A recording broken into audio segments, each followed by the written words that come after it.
Hello les amis. Alors tout à l'heure, j'étais en train d'écouter un podcast et à un moment, la nana a raconté qu'elle avait la phobie des ponts. C'est-à-dire qu'à chaque fois qu'elle doit traverser un pont, elle est prise d'une peur panique et c'est un véritable calvaire, même si elle a pris des médicaments pour se calmer avant. Et en écoutant ça, je me disais, waouh, j'espère qu'on arrivera bientôt à un stade où les thérapies sur l'inconscient, en fait, les thérapies où tu nettoies les fausses croyances inconscientes qui te bloquent et qui te dérangent dans ta vie, et ben voilà, j'espère qu'on arrivera à un stade où ces thérapies-là seront devenues mainstream, en fait.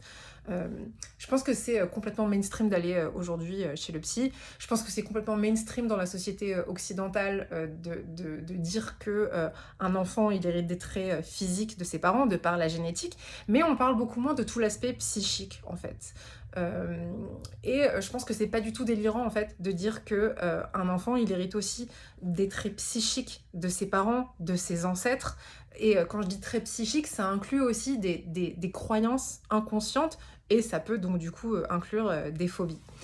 C'est certain que notre société occidentale, en fait, où on a une approche qui est un peu je crois que ce que je vois, enfin pas non plus complètement 100%, mais quand même beaucoup, et ben ça joue sur le fait qu'on ait cette vision-là, parce que par exemple, chez les Indiens, il y a un concept qui s'appelle le samskara et ça fait référence en fait à toutes les mémoires des générations passées.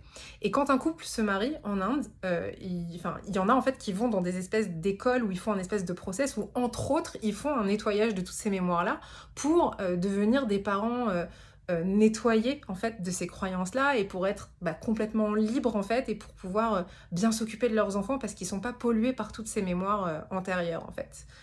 Euh, voilà, donc tout ça pour dire qu'en 2026, la thérapie, la psychothérapie, c'est super. Et vraiment, c'est un outil incroyable et exceptionnel que je conseille à tout le monde, à tous ceux qui n'ont pas encore essayé. Je pense que le monde irait beaucoup mieux si tout le monde faisait une thérapie. Mais la thérapie, la parlotte, ça a un peu ses limites, parce que quand tu restes en fait que au niveau de l'inconscient, tu peux pas aller débunker certaines croyances qui sont vraiment au niveau de ton inconscient et qui ne peuvent être nettoyées et éjectées que si tu vas creuser là-bas en fait. Et j'espère que nous, même dans notre société occidentale, on arrivera aussi à cette mainstreamisation des thérapies de nettoyage de l'inconscient. Parce que ce serait dommage de faire que le travail à moitié, en fait, et de rester prisonnier, en fait, de ces croyances inconscientes qui continuent à te guider tant que tu les as pas nettoyées. Voilà, bonne nuit.